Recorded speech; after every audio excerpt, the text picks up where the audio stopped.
Welcome to IAS at Speed of Light, and the agenda for next maybe 40-45 minutes to give you an introduction about the course, to give you the structure of the course and the approach which you need to follow to complete this course.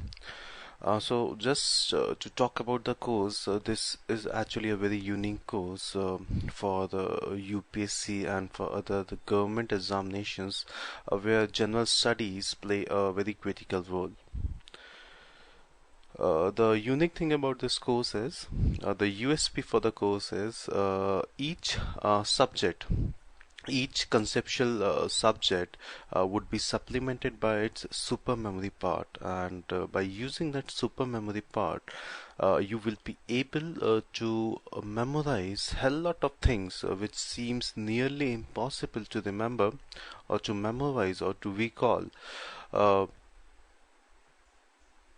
by naked eyes and also by a naked mind. So let us first start subject by subject and what sequence you need to follow in this course. And hope you have downloaded the PDF which actually indicated all the dates where the subject videos will be uploaded, and also you are required to follow the same sequence. So first, if we talk about you after this introduction part, introduction to the course, and later part we will also see the introduction to the mnemonics. You will be required to follow a series of lectures on Indian geography mnemonics phase 1. It is a series of 4 lectures of approximately 1.5 hours. After this phase 1 completion of Indian geography mnemonics, you would reach a level where you would be able to recall all Indian states in sequence of their areas, population, literacy rate, forests covered, a lot of things with political geography, our neighboring countries. For example, after that, if I would say which all states touch the country of Bhutan, then in a fraction of a second you will be able to tell all the states which touches the boundary of Bhutan. Uh, Name of the rivers. So after this, if I would say river Godavari, so the moment your mind will hear the word Godavari, all its tributaries from north to south, all the important projects on river Godavari, and also all the important projects on the tributaries of Godavari will come to your mind in matter of milliseconds. Not even that, if the projects and also the wildlife sanctuaries or the national parks which are situated on the banks of the tributaries of river Godavari. And we will see in some time from now how we are going to achieve it, and how what this mnemonics means and how it works. So Indian Geography Mnemonics Phase 1, after completion of this series of lectures, you would be going to the ancient history concepts. So ancient history concepts, we start with the prehistoric time and then moving on to the historic times. We will see what actually primarily is the difference between the prehistoric and the historic time. If we see the UPSC question papers for the prehistoric part, there has not been even a single question asked from prehistoric India in last 25 years. So that is how we will approach whole of the syllabus, because it is very difficult for an exam like UPSC where the syllabus is anything under the sky to cover everything. So following the trend, following the last 20-25 years of papers, what UPSC has been focusing on, so our objective will be to focus on that areas first, and if we cover that area, automatically the rest of the area becomes easy for us. So ancient history concepts, we will start with prehistoric part. There will be no mnemonic part for prehistoric India, as it's not a major role playing in the exam. From prehistoric India, then our the history will start from the Indus Valley civilization. That is the first chapter in the history of India. Uh, Indus Valley civilization, when we will study, I bet you would get surprised on the brilliance of our ancient people. What they have made some around 5,000 years before. It is just mind blowing, fantastic. So it would be interesting for us to see their culture, to feel their brain, what they did that time, 5,000 years ago. After finishing with the Indus Valley civilization, our subject, so starting with the Indus Valley civilization,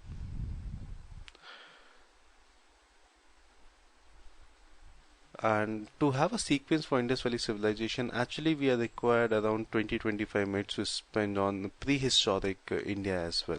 So from prehistoric, moving on to the historic part, that is the Indus Valley civilization. After that, our focus would be to see the concept of Aryans and their subset, Indo-Aryans. We will try to seek answers for some of very controversial questions were Aryans the foreigners or were Aryans indigenous people? So a small caveat here, a small warning here, because as the student of history or as an aspirant of UPSC, we would be more believing on the historical facts on or the theories which have been established by the good historians, rather than going on with legends or the traditions. Let me give you an example. If you see, when we will study the Jainism, as per the Jain traditions, Rishabdev was their first Tirthankar and Mahavir was their 24th Tirthankar.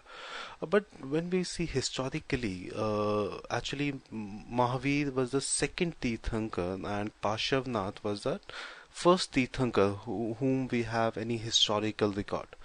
So that is how actually there's a difference between the legends and traditions and the historical facts, and we have to base our study on historical facts and not on the traditions. Similarly, there is so much air about Jodha and Akbar. One movie has been made, and there's so many serials on air these days about Jodha and Akbar. But actually, Jodha was never a wife of Akbar, and there is no historical record of Jodha Bai being the wife of Akbar. But actually, she was a daughter-in-law of Akbar. So that is how we have to differentiate between the facts and fiction. So for us as a student of history or for us as a student or aspirant for government examinations, we will keep the basis of historical facts. So Aryans, into Aryans and what they did to the Indian society, that was the starting of Vedic age with the Indo-Aryans.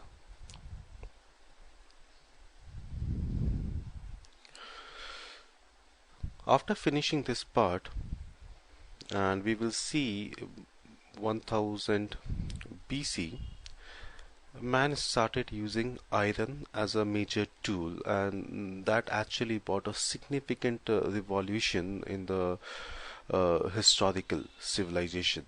So after Aryans, we will focus on 600 BC onwards, which were the republics of India. Republics or the states in India, or also the starting of the formation of a state and government in the Indian subcontinent.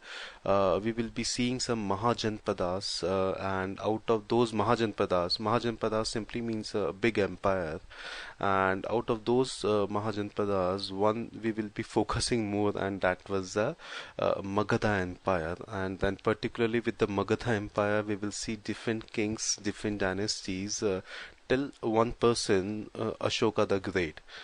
So Ashoka the Great, who actually took the history of India to new heights, till Ashoka. Ashoka the Great, and why we call him great. This was also the time when we saw the invasion of Alexander the Great, and this Alexander the Great, the consequences, there were not many political consequences as such if we see for the invasion of Alexander, but yes, this was the start of the Hellenistic culture in India. What Hellenistic means is Hellenistic is a mixture of Indian and Greek art forms. So Hellenic actually is the Greek, pure Greek, and when we call it as Hellenistic, it becomes the mixture of two arts, the Greek and Indian. So with the invasion of Alexander, we also see the emergence of Hellenistic culture. So Ashoka the Great, and after Ashoka the Great, we see the end of the Mauryan dynasty or the Magadha dynasty, and after that we will again see some of the foreign invasions from the northwestern side of India.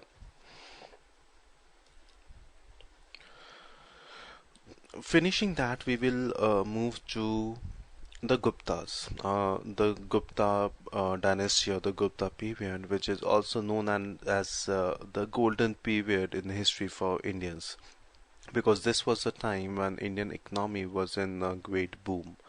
The purest amount of gold coins have been found from this age. Then from Guptas, our would last king for ancient history would be King Harsha. So Harsha is considered as the last greatest king of ancient India. Here it would be interesting for us to see how state formation was influenced by the religious traits. For example, some leaders we will see who were the Jains or the Buddhists in their personal life, but still they kept the whole state pretty secular. While some places we will see like how Brahmanism came into the picture and how it dominated the political sphere as well. So this would be all about the ancient history concepts, and after ancient history concepts, once you will understand these things, we will move to the mnemonic part, that is ancient history mnemonics, and that would be a super memory part, and you would be able to memorize what all important things you need to memorize. It's very essential to bifurcate here these two different things, memorizing everything and memorizing important things.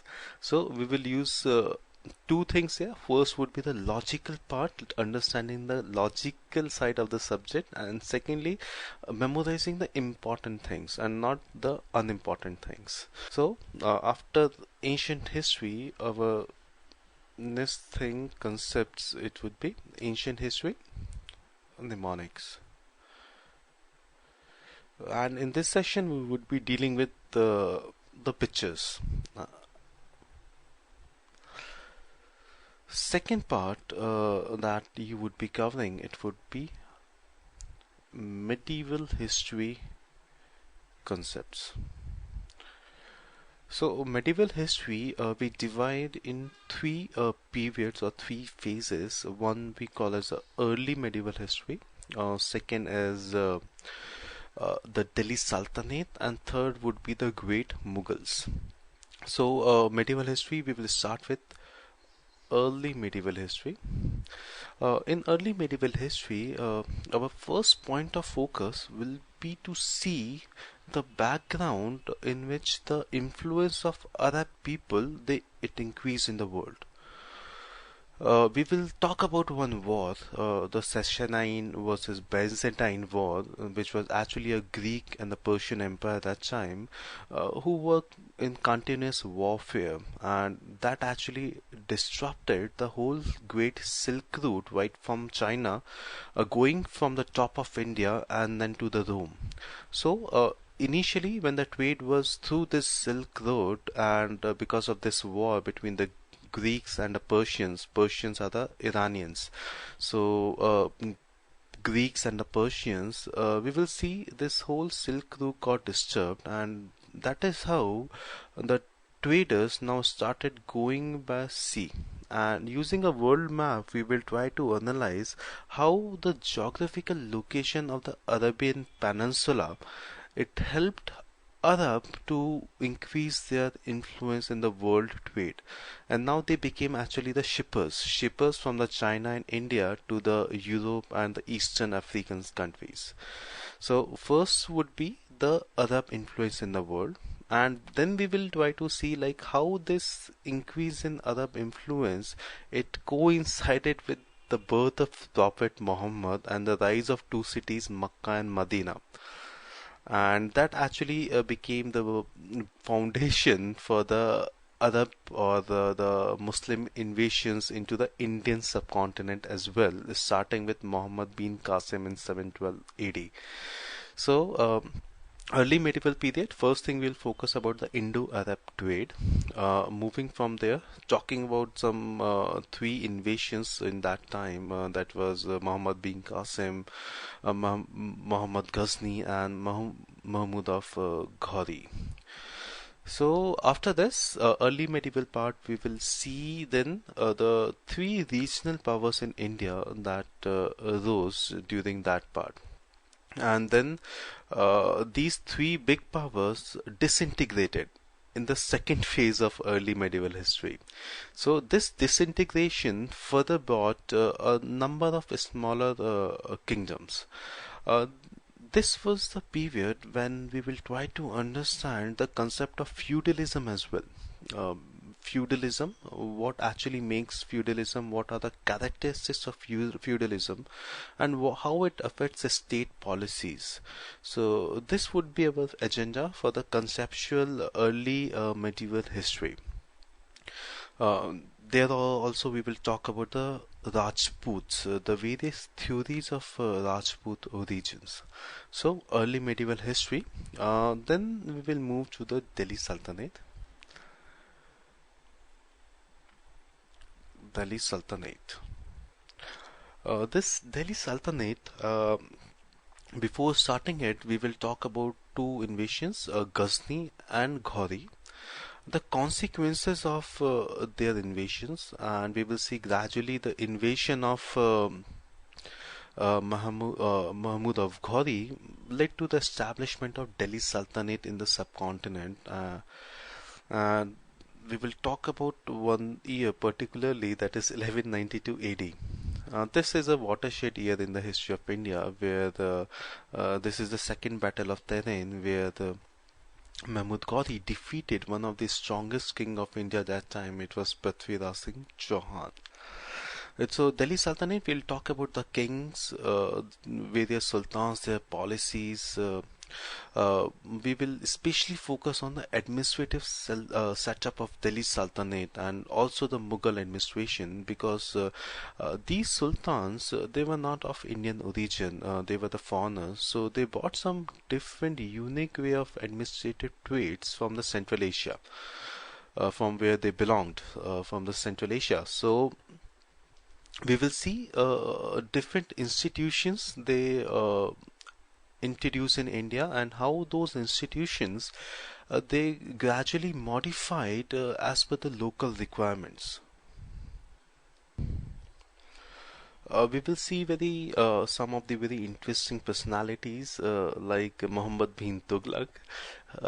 So it will be overall a very good period for us, and this was the time we will see the rise of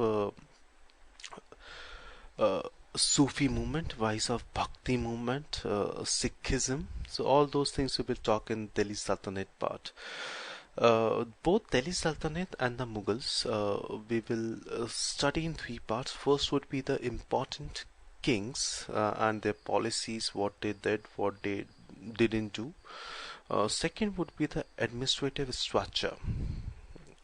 And third would be the cultural development. So these Delhi Sultanate and then Mughals, we will talk about in these three parts.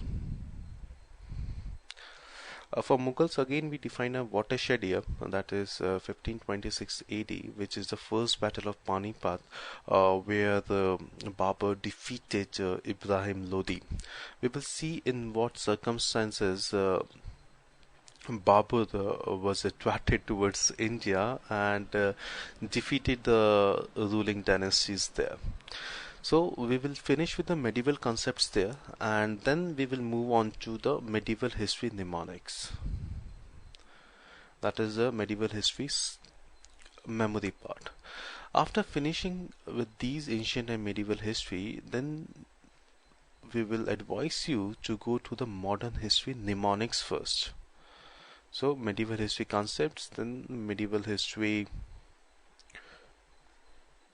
mnemonics, and after that you will go to the modern history mnemonics. So modern history mnemonics, actually what it will do is, modern history mnemonics, it would cover approximately 70% of your part for the modern history. So hardly some 3 hours and you would be remembering each and everything in modern history. So modern history mnemonics and then modern history conceptual. So this modern history actually is the most important part if you compare it with ancient and medieval history. This is the part actually from where in UPSC 60 to 70% questions have been asked if you talk about the subject history. So we will try to understand it conceptually, modern history, how Britishers rose, and the most important part is the national movement, the Indian national movement, which we will see like it started from the formation of Congress, the different phases of Congress which it undergo. Okay, so here we will finish our history part, and after that we would do the last 20 years question papers of UPSC to see like where we actually stand after finishing this history subject.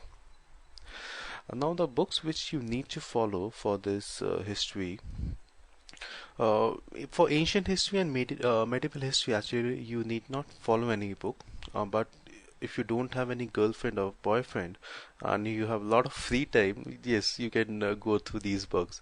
The first would be The Wonder That Was India, Part 1 and Part 2. Part 1, The Wonder That Was India.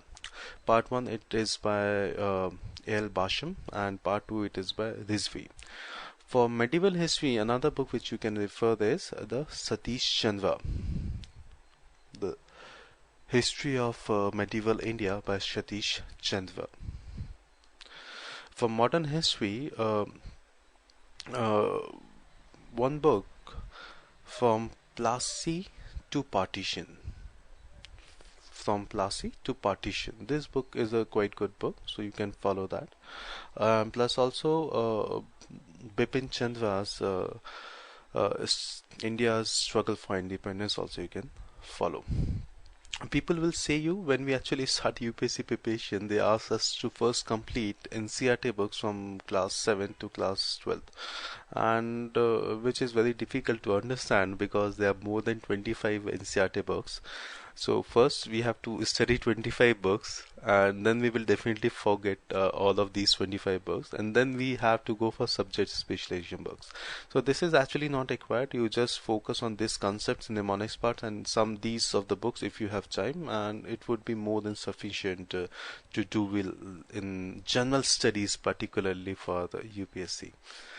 After finishing modern history, now here we have completed geography mnemonics, concepts and mnemonics of modern of complete history portion. Then you will go through the Indian polity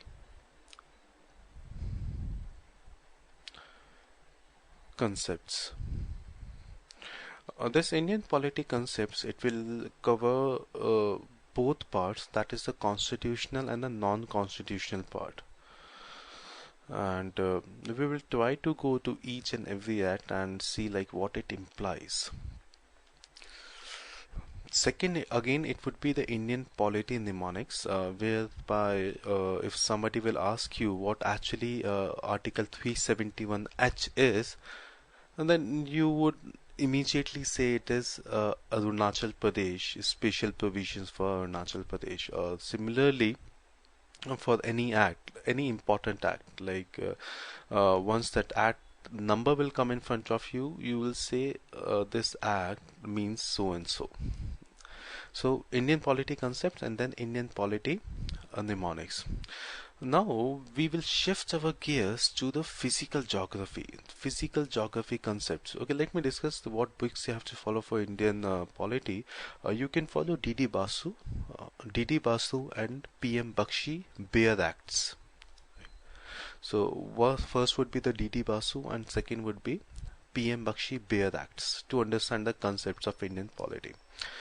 Now we were talking about the Indian physical geography concepts, and this is a very easy chapter for me or for us because there are hardly 4 to 5 physical concepts, physical laws, and if you understand them, the whole of physical geography becomes very easy. So concepts of physical geography. After that, we will go to physical geography concepts.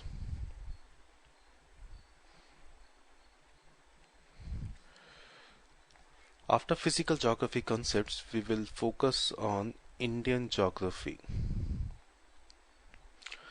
economic geography, political geography, and also the Indian physical geography or Indian physical features. This would be a quite exhaustive topic, Indian geography, because it covers a lot of parts.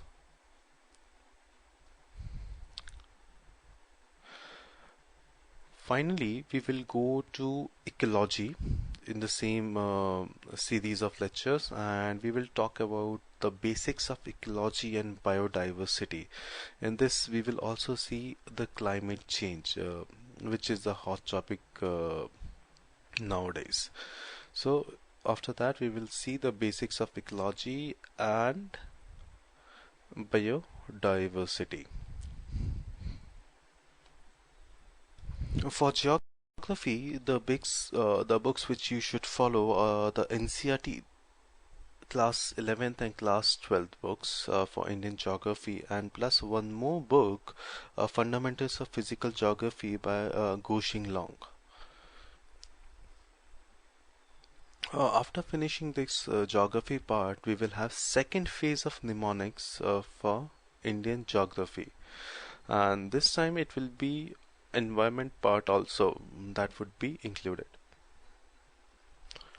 Then our focus will shift on economics after finishing the geography completely, both conceptually and mnemonics also. We will talk about economics. Economics again is a very easy subject for us.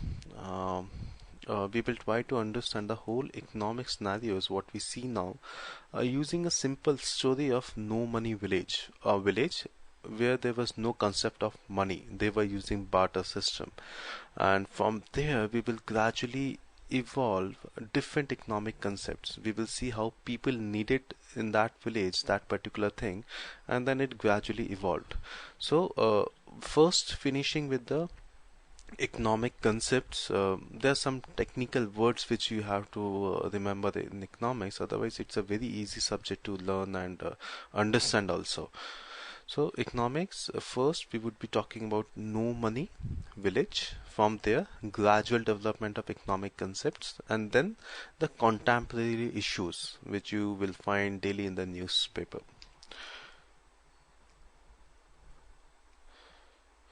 One book we would like to suggest here for the economics, it will be the Indian Economic Development, Class 11th NCERT. You will be required to study economic survey which is published by Finance Ministry, Government of India. Economics, then we will come to science and tech. For the mnemonics part of economics, I would say 80% of part is logical only in economics. The 20% rest of the part we will cover which are some committee names, the 5-year plans. So all those things hardly require 1 and a half hour, and you will be thorough with that.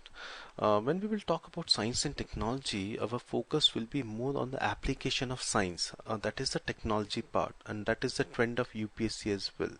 So we will not talk about the basic chemistry or basic physics, but we will be talking about the application of some science principles in the technology sphere. We'll start with the defense, and then we will talk about information technology. In that only we will talk about the mobile technology. We will talk about space, nuclear technology. See, what I mean here is a simple reflection and refraction. These are the basic physics concepts, right? We will not focus on reflection or refraction, but we will talk about the optical fiber. So optical fiber is the one which uses this principle of total internal reflection for its communication. So we will focus on that. Similarly, when we will talk about the nuclear technology, we will see like how nuclear science, its applications evolved into nuclear technology. Okay, so nuclear technology and then biotechnology. So we will cover these parts under science and technology. Uh, then lastly, we will come to art and culture, and this art and culture will be started only after the prelims of 2014, that is after the month of August. So you will get this lecture, art and culture, after your prelims exam if you're preparing for the mains, if you are writing the mains.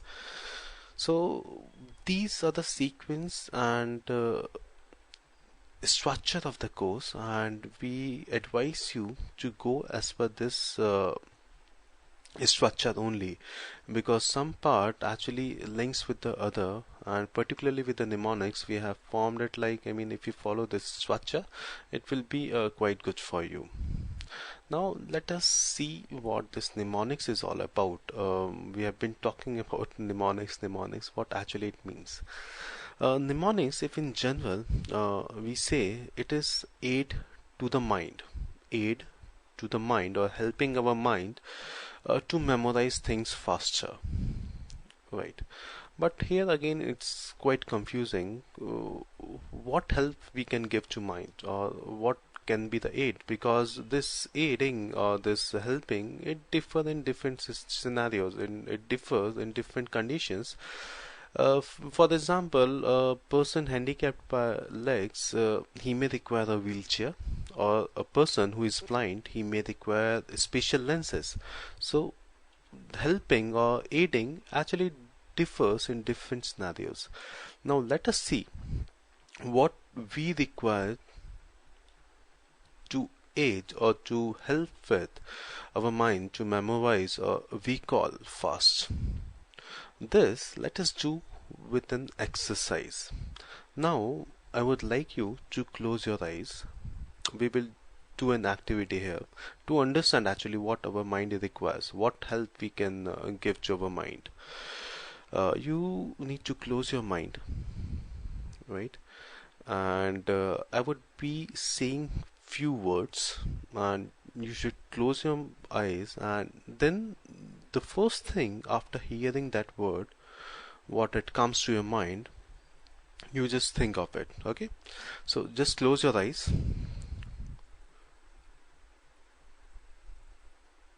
Arunachal Pradesh,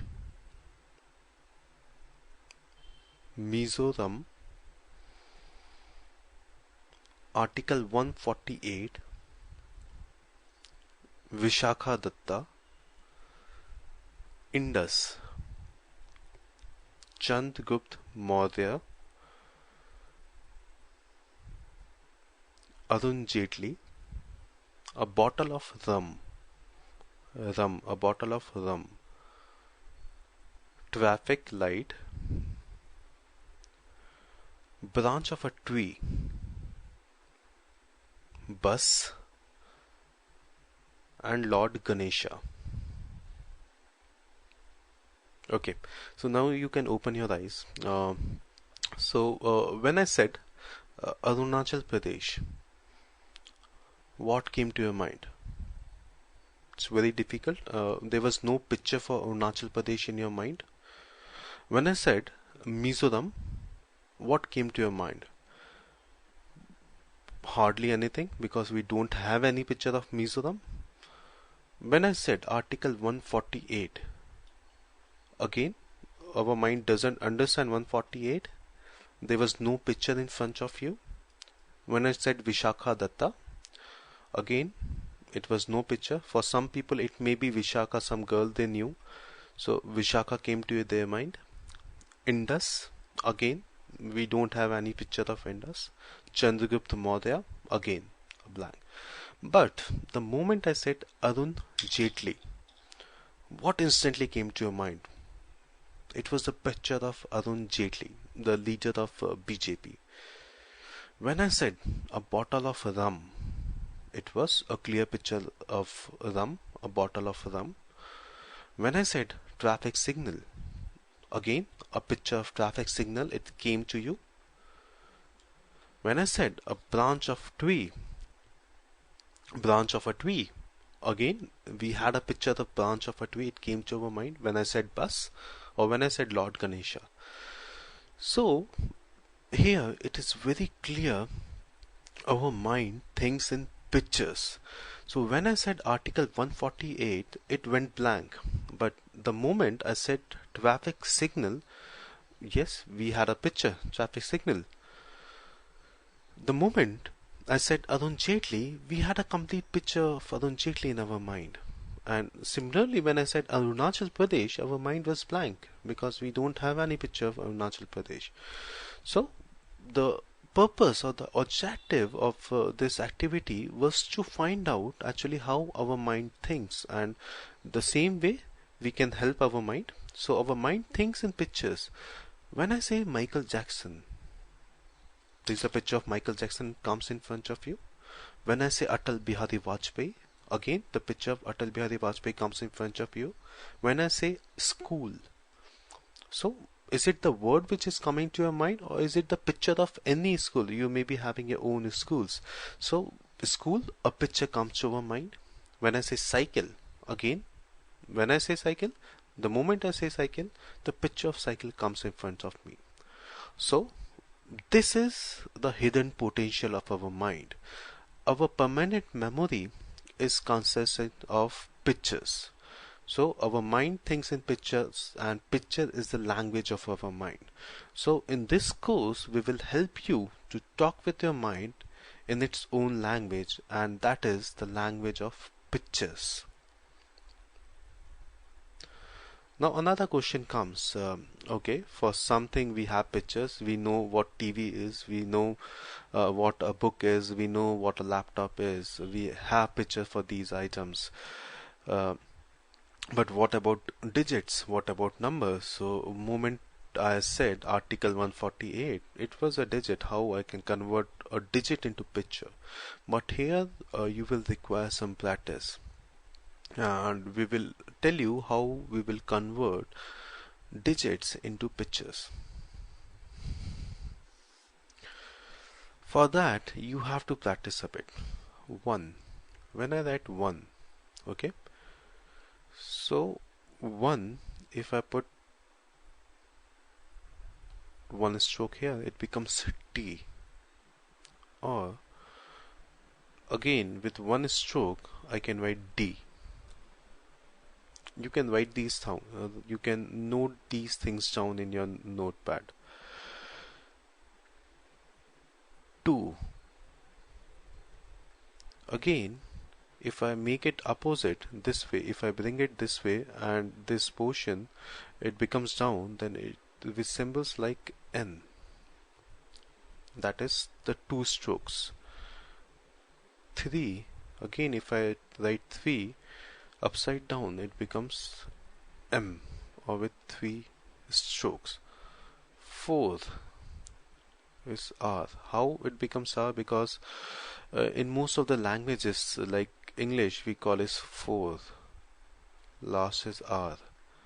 In Hindi, we call it char. So R. Latin, we call it quarter or R. So fourth becomes R. 5 is L. 6. If we see 6, its mirror image is J, right? And also, if we write it upside down, it becomes G.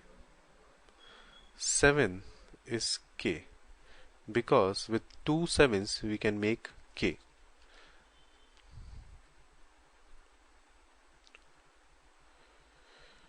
For 8, it will be F. So F, I can make 8, right? This is F, I can make 8. Second is V. 9, if I write it in opposite direction, it becomes P is the mirror image of 9, and B is when I write it in upside down. 0 is S. How S?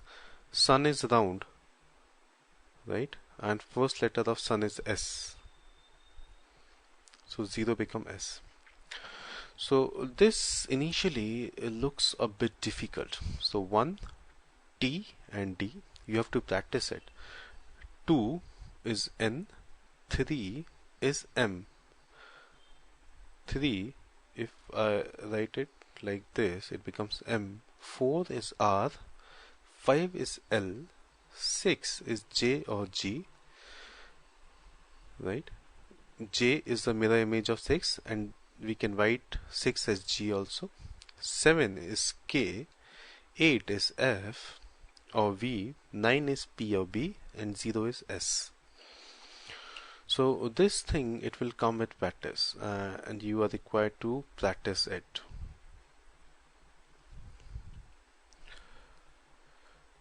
You will download another PDF which we have given you, where you will convert these things from 1 to 100. So how it will help me? Okay, let us say I have 37. So 3 is M for me, 7 is K for me, right? So it becomes Mike. If you notice here, we have not used any vowel. Okay, so Mike, and Mike, now we have a picture. When I say Mike, yes, we have a picture of Mike in our mind. When I say 37, no, I don't have any picture of 37. Similarly, if I write 48, fourth is R, 8 is F, so it becomes roof. For 48, I don't have any picture, but for roof, yes, I have picture of my house roof. Similarly, when I write 78, 71 suppose, so it is 7 is K, 1 is T, so it becomes cat. Okay, cat, a billy, or Katrina calf. So this thing you have to practice from 1 to 100. Okay. Apart from these changing of digits into numbers, we will try to understand or learn it in one different way also, only from digit 1 to 20, and it becomes really very helpful, to learn things very fast, especially in history. So 1 is tree for us. Why it is tree? Because tree, if you see, it is straight, right? So 1. 2, it is cycle. Why cycle? Because cycle has 2 wheels. 3, it is auto for us. So why auto? Because it has 3 wheels. 4, it becomes car for us. Why car? Because car has 4 vehicles. 5 is knife for us. Knife. 5, knife. 6 becomes wicks for us. 6, wicks. 7, it becomes heaven. 8 is spider. Why spider? Because spider has 8 legs. So what we are trying to do here is, it may seem strange to you now, but you will realize how powerful these small things are. So 2 is cycle, 3 auto, 1 tree, 4 car, 5 knife, 6 wicks, 7 heaven, 8 spider, 9 it is wine, 10 it is hen, 11 if you remember it is T and T, so it becomes Tata. So Tata namak or Tata salt. 12 it is clock. Why clock? Because it has 12 hours. 13 is danger. 13 is always unlucky 13, so it's a danger sign for us. T R. 1 is T, 4 is R. It becomes tire. So 17 will be tire for us. 15 is check. Why it becomes check? Because suppose if you're working somewhere, so 15th is the date where you get your payment check. So that is why 15 is check. 16 is candy.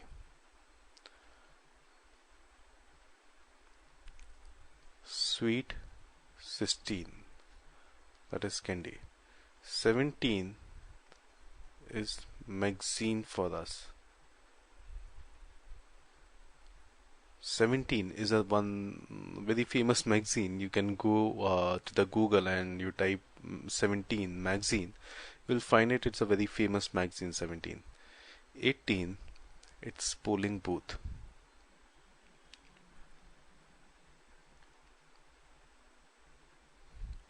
So 18 is the age when we start voting. So 18 is polling booth. 19 it is golf stick. See 19, if you make it like this, it becomes golf stick, right? 20 is a packet of cigarette. Is a packet of cigarette. Now what you have to do is close your eyes. 1 was tree, because tree is straight, so as 1. 2 it is cycle, because cycle has two wheels. 3 auto. 4 car. 5 knife, we rhyme here, 5 knife. 6 wicks. 7 heaven. 8 is a spider. 9 is wine. 10 hen. 11 Tata. 12 clock. 13 danger. 14 TR tire. So you have to practice it. So hardly in 2 days, it would not take more than 2 days. If you give 2 hours each day for next 2 days, you will be knowing these things very comfortably. And to continue further in the module, you will require to at least do these things. Right? So what we understood today is, first thing is the basics of mnemonics. We will be helping our mind with the pictures, and we will be using the pictures which are already there in permanent memory. So when I say Arun Jaitley or Mamta Banerjee, for example, so Mamta Banerjee picture is already there in our mind, right? We don't have to make any picture. So whatever new informations I gather, I paste it with Mamta Banerjee, or I paste it with Arunachal Pradesh. Suppose, for example, one Lord Dalhousie, right? So Lord Dalhousie, in normal, with naked mind, as we say, so with naked mind we don't have any picture of Dalhousie, right? But the moment we convert this dull horsey into horse, horsey, horse. Now we have a picture of horse. Now you tell me how many informations we require to remember with horse. Now you can see horse taking bath from sandal soap. You have to imagine that picture. Sandal soap. So sandal soap becomes Santhal rebellion for us. Similarly, we will remember a lot of informations with the help of this picture memory. Now there are some prerequisites from our side which we desire you should follow. First is the concentration, right? You should be very attentive, particularly with the mnemonic sessions. You should have a very good sleep before when you attend mnemonics, and if you undergo these lectures in the morning time, it becomes really helpful because morning time our mind is quite relaxed, so you will take things, grasp things very fast, right? Second thing is the revision cycle, and how you will do the revision is, so suppose if we finish the memory section now, so memory session, after finishing it after 12 hours you have to revise it, and this revision will not be of more than 5 minutes because you just have to close your eyes. You'd have to think of the pictures which we are going to teach you, which we will teach you. So 12 hours, 24 hours, and 36 hours. These are the three revision cycles which you have to follow very rigorously. And after completion of this 36 hours, your information, all it will be embedded into your permanent memory. So these are some of the requisites which we desire you should follow. First is the concentration, and second is the revision cycle. Okay, so our mind remember in pictures, it memorize in pictures, it recalls fast in pictures. Okay, we did that activity to call out the names, and where we don't have any picture, uh, our mind went blank for Vishakha Datta. Our mind is blank, we don't have any image for that. But the moment we convert this into some known picture, for Vishakha, actually Vishakha is a Hindi or Sanskrit term for branch of a tree. So branch of a tree, yes, I have image in front of me, so I can use it any way I want. So this was a sort of introduction to the course, the approach which you will be following, plus also the introduction to the mnemonics. And now your next objective would be to learn these all things. One is tree, two is cycle, three is auto, like this, and plus also one we can write as T and D. 2 is N, 3 is M, 4 is R, 5 is L, 6 is G and J. Just practice a bit. It will not take much time, I can promise. So, but the advantages which you will get after learning this are numerous. You cannot count them. I mean, it's unlimited. It's unlimited memory. So, we'll finish here for today, and next time we will start with the Indian Geography Mnemonics Phase 1 series lectures, right? So thanks for tuning in. Do call us, or you can write up, you can take appointment for any doubts related with the course. Thank you.